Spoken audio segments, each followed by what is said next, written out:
Hello, Tatter Tammy here. I am coming to you today to share my top 10 then tag uh, hashtag by Carol at A Crinkled Path. Mine are, I guess, somewhat unconventional materials that I use in my journals. Some of you use them. I know that, everybody's style is different. I think that my Trinket Tuesday would be very different from most people's Trinket Tuesdays, what I get excited about. I get the kids' blocks and toys and things like that, but I thought I would do something a little different and show you some of the other things that I use sometimes. Where do I start? I like to use tar paper. I really like to use tar paper. I don't even know what, I think we had some stored away in our garage. We knocked our garage down and pulled everything out, and this was in there. It was like a whole roll of tar paper, and I've went through quite a bit of it, using it for making tags and using it for backgrounds and just different things in the journals. It adds interest and texture. If you heat it, it does have like some melting that happens to it too. And when you tear it, there's a lot of texture. So I've used it for like hair and some of my tags and stuff like that. So yeah, it's like black, but it's like an underlying brown in it. So I like using that. And then I like using I use bark off of from trees. If you've seen any of my videos, you've seen me use that. Some bark is easier to work with than others.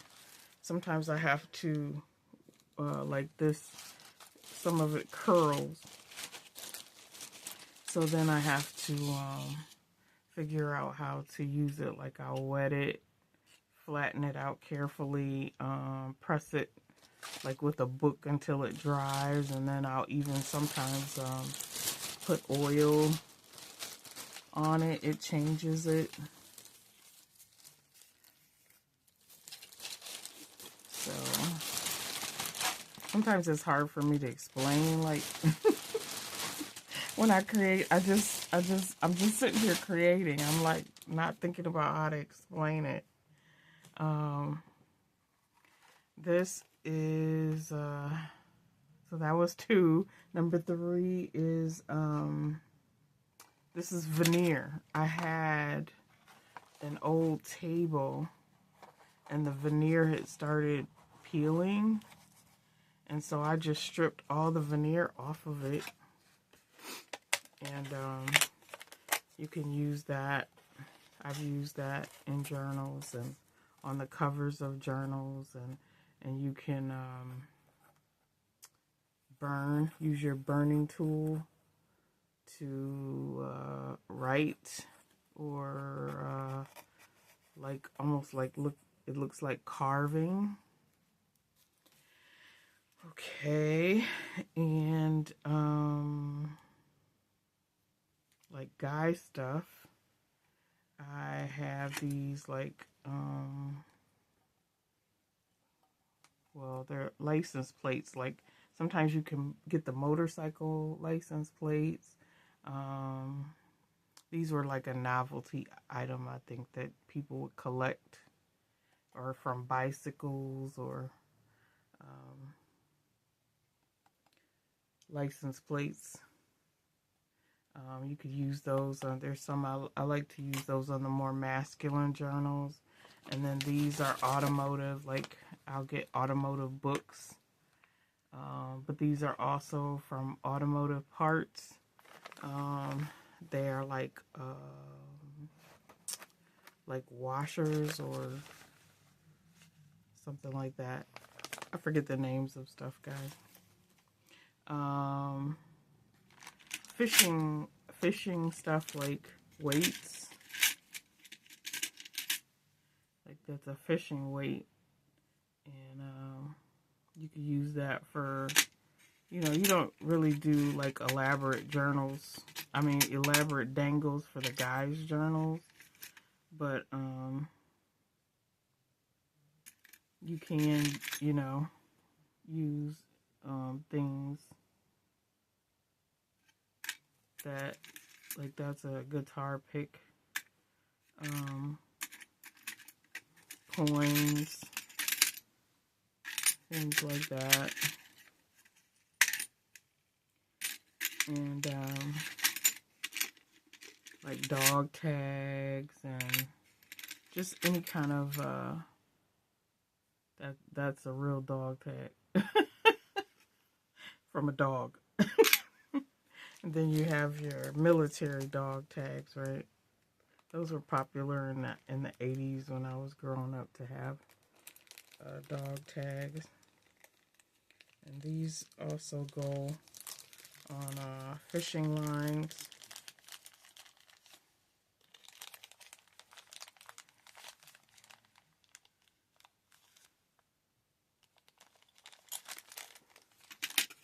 And then I have the tackle box full of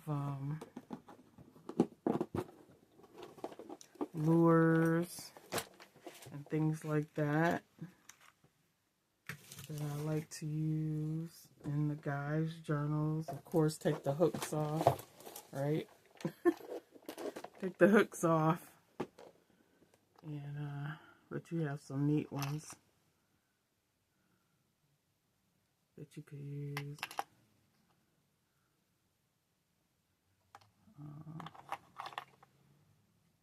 Bobbers. All kinds of weights and things like that.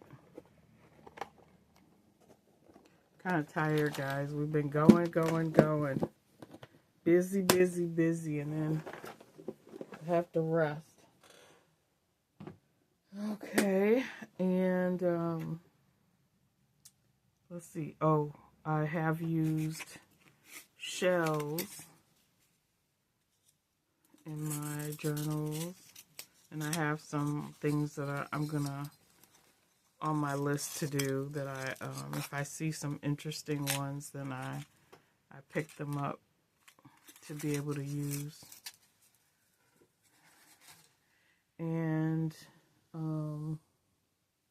of course, we all use vintage jewelry in our journal making. Well, I use vintage jewelry, and I know a lot of you do, whether it's cameos or the beads, you take them apart, or even with the guys, I'll use tie-tacks, cufflinks, things like that.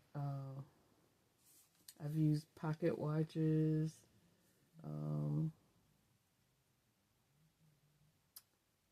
We use them on dangles, but we can also use them to attach to the covers of our journals.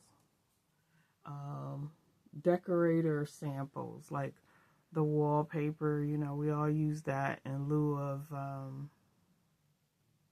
the scrapbook paper, which can be, expensive. If you can find a wallpaper book cheap, they're nice size pieces that you can use, right?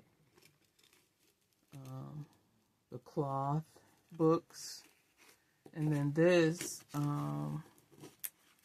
I got at our craft reuse store, are samples of flooring or tiles. And on the one side it does have written information, but then on the other side it's you know, usable like as a book plate on the front of your cover, or you know, you can use it in different ways. And this is even bigger sample. So I'm gonna see if I can try to get so I can use the colored side. I have to see what I could use to take off the writing on some of them without ruining the plate. So there it goes. Okay. And then I have down paper bags and cardboard. You know that it's not very unconventional for us in the junk journal world. We use that all the time to make our covers for our journals in different ways.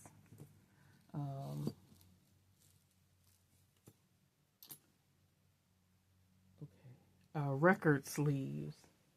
I had some, but you can use record sleeves in your journals as pages, and that's the paper sleeves, or you can use the hard cardboard sleeves as journal covers, or just use the cardboard and cover them. The other thing that I like to get if I see them while I'm out are belts with interesting things. Like this has beads. It has this beautiful brown piece on there. And even at some point I was thinking maybe I could use this whole thing, like if I were to do African art journal of some kind. But you can find belts with very pretty findings on them, or interesting designs to them. Connectors, you can use them for. Here's another one I thought that would make a nice African art journal cover piece. I've used some of this already in some journals, and I think I've used this one, and I know I've used this one. So like this one was very fancy, but it has a lot of pieces to it that can be used. It has the gold going through there, or brass. And then you have, sometimes I just get the ones with the beads to harvest the beads, or you can cut out like this one, this section, and use it, and it can look tribal, right? Okay, so the last thing is hardware, like from cabinets or dressers, old dressers. I like to use antique or vintage. You can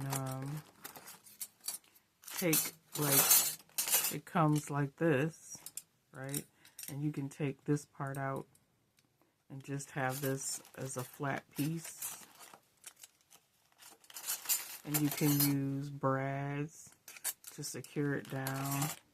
Or sometimes I use E6000. These are like shoe clips, old shoe clips. What else do I have in here? So old keys, vintage keys. I also have hinges, and I also have like the back plates to knobs that I use. I like to use those mostly on the spines as something give the spine a little more interest.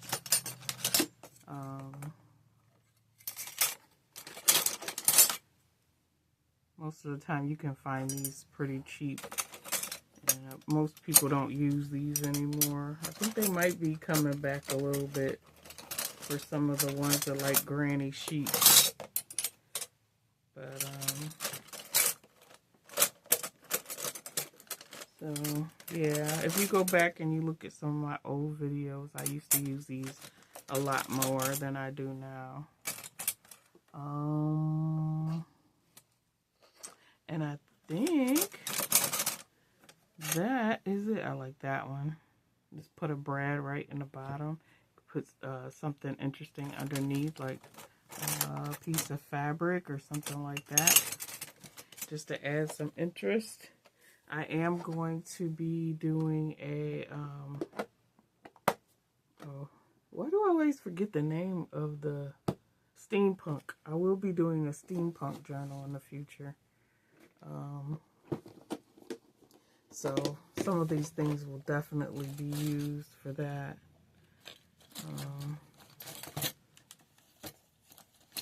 Sometimes I pick up like house numbers cheap too, if I see those. Yeah, I could use those on journals. So guys, that is my top 10. Did you count them? Because I didn't.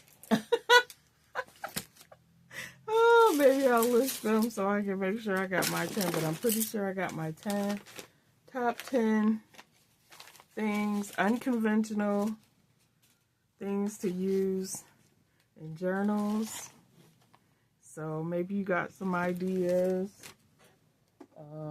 for your own journals, or for journals that you can use to make interesting for someone else. And all right, guys, thanks for watching. Bye.